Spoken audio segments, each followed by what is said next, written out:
Hey, what's up, everybody? Welcome back to Corey's Garage, brought to you by Reese Motorsports, your home for the Franken-7 project car. I always want to say drift car, but it's a street car, but I will drift it. Anyways, got a late start today, but was able to actually get a lot done. Um, I had to, we left off last night. I jacked up my crossover fuel line, so um, by the time I finally got freed up today, went on a little parts run to first I went to one place in Cherville, and they were no help at all and very rude, and I don't see how they are still in business, so probably won't be going back there. I'm not going to name it because I'm not going to badmouth the company, but it was suggested by some people, and unfortunately it didn't work out, but that's all right. Then I went to Napa and got the first of two belts. The first one was actually just a little too long, and with the tensioner all the way extended, there was still a little slop in the belt. So I think it's like 55 and 3/4 belt or something, and ended up getting a 54 and a quarter or something, and that worked out well. So the part number on the belt was it's a micro V belt, just Napa belt 25-060529. If anyone does exactly what I just did. So, anyways, yeah. So while our little son was napping today, I finished putting in the radiator officially, and I actually had that Mustang fan. I trimmed off all the edges and all the mounting stuff, and was actually going to use that, but just the orientation of like the big water pump pulley on these LS engines, and kind of the slight slant with the radiator already. There was just no room. Even if I had pushed it a lot forward, it was still going to smack on that water pump pulley. So unfortunately, I wasn't able to use that Big Bertha Mustang fan I have, but someone else might be able to later. Probably just because of how my radiator is. It's still an RX-7 radiator, but it's a aftermarket aluminum one. But anyways, I had my eBay fan sitting around. It's a 14-inch. With as much airflow as this thing's going to get, I probably will not even need it, but it's good to have it just in case. Have a fan on a switch, just if you're ever sitting in traffic for a long time, or at the track in between runs, and having to cool off your water temps. But yeah, so I got the radiator, got the electric fan. I couldn't find, or they didn't have, at least the store I went to today, the grade 8 7/16 coarse thread engine bolts. So I actually just eyed it, basically 4 threads, if you will.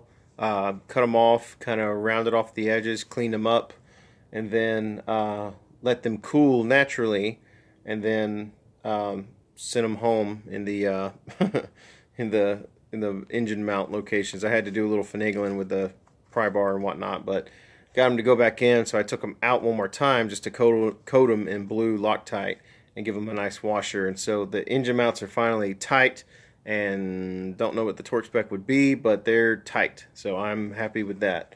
Also changed out the hardware in the steering wheel and quick release, Loc-tited all that, so no worries there. The intake is actually kind of interesting. The cool air intake, the intake tube, not the intake manifold. I'll show you. So I don't know if you remember me messing with it last night, but it has 2 big metal pieces, like 2 of the tubes that go with it, but as massive as that freaking filter is, good lord. I could not use any of the metal tubes, but also had to account for the mass airflow sensor. So I just experimented and removed the tubes altogether and just used the 2 couplers here, if you will, and the supplied clamps, and basically made an intake just out of the 2 couplers and the mass airflow sensor. So I still have to secure it down. It's just kind of sitting in there right now, but good lord, that thing is massive. But I mean, this engine is supposed to be a NA screamer, so oh yeah, so I'm sorry, I was starting off, I kind of got off track. Sorry, there's a lot of spray paint fumes in the air, so might be affecting my decision making skills. Anyways, so I jacked up my crossover fuel line last night, trying to trim it down. So went to a couple of places. Remember I said the first of which they were jerks and were no help at all. And Napa was not able to do it. So I went to another one. I keep wanting to say Vincennes, but that's a street in Chicago. Like Van Venice, San Venice, something like that. Anyways, it's a local hot rod shop in Hammond, and they weren't able to do it, but they did tell me who could, and there was a hose shop up the street. So I went in there with my AN fittings and said what I needed done, and they basically made me this nice little hose, $30, you know, high pressure if I needed it to be, but essentially it's a hydraulic hose, but it fits on the AN fittings, and it was made to spec, and it's a nice little curve, and it's not too long, it's just right. It was exactly a foot, and I'm very happy with how that turned out. So that was nice. That was a win in my book. I ordered two at Napa. While I was at Napa, I ordered the two universal kind of flexible hoses. So those will be here Tuesday, so I will try to go get those first thing in the morning and have those on. I've got two that are 1.5 inch outlets on on each end, and then one is a 1.5 inch, and the other is a I think 1 3/4. I probably could have actually got away with. Well, no, that's okay. Just looking at the spouts on everything here. So I'll have two hoses, and I found 4 nice clamps I can use.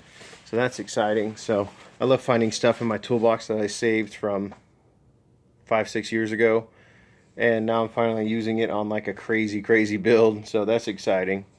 I got 3 of the 4 coilovers on. The only reason I did not get to the 4th was I'm doing the brakes at the same time.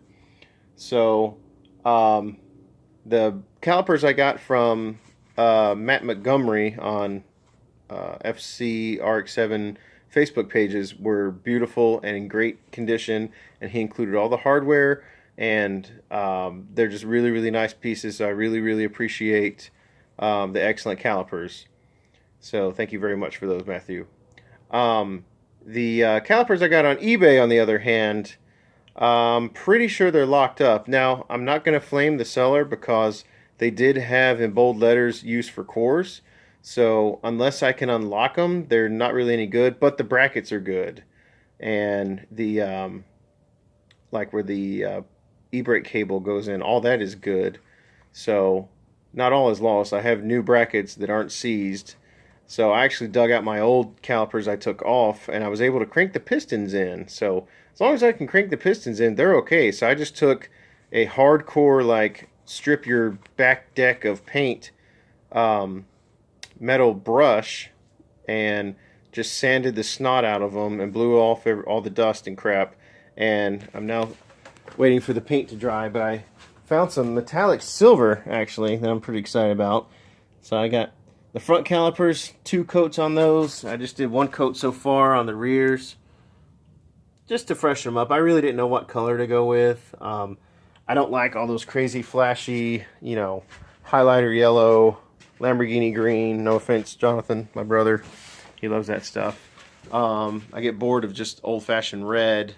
I was thinking black because I have so much Rust-Oleum gloss black. And I might do that later, we'll see. But for right now, they look nice. They look new. That was kind of what I was going for, was just a clean look. I might paint where it says Mazda on there, I might just go through with black, just a black paint pen or something, just to give it a little character. I don't know. I'm not going to spend a whole lot of time on it. I just want it to look good and be clean. But yeah, so it's a little after midnight now. It's probably coming up on 1 a.m., but got a lot done in a short amount of time. I'm always thankful. It's because I'm wearing my Hoonigan shirt and my RX-7 hat.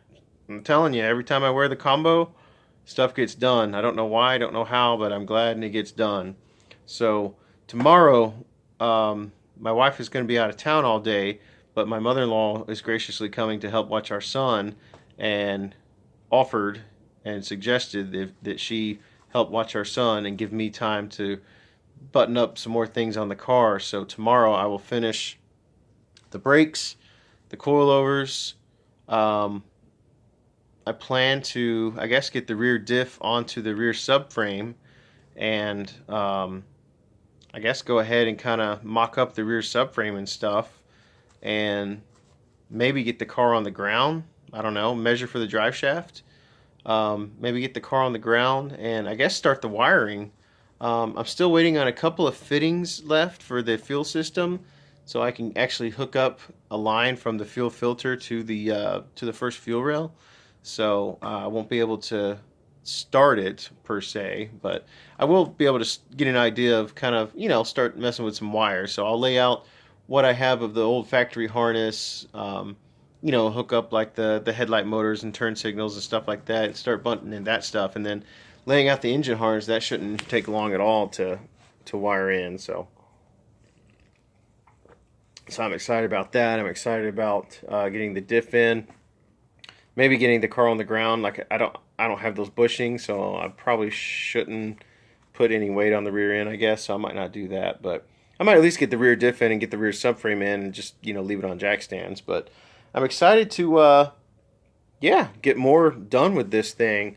I like seeing these boxes disappear and seeing my toolboxes be revealed again. It's nice, and the trash and recycling is filled up with boxes and plastic, and it's like slowly we're getting the room back in our garage because this car is getting done. So I'm excited. I think we're well over a nice threshold. Obviously, I still have little things to do. Throttle cable, the wiring, waiting on the radiator hoses. I'll have to get fluids at some point. I'll have to do coolant, brake fluid.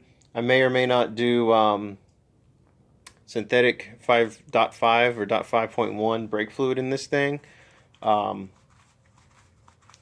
don't know. We'll see. I would like to, everything I do to it, I want it to be an upgrade. If I have to replace something, I'd rather it be like an upgrade. So if I'm flushing out all the brake fluid, yes, fresh brake fluid will be fine, but this thing will see a racetrack here once in a while.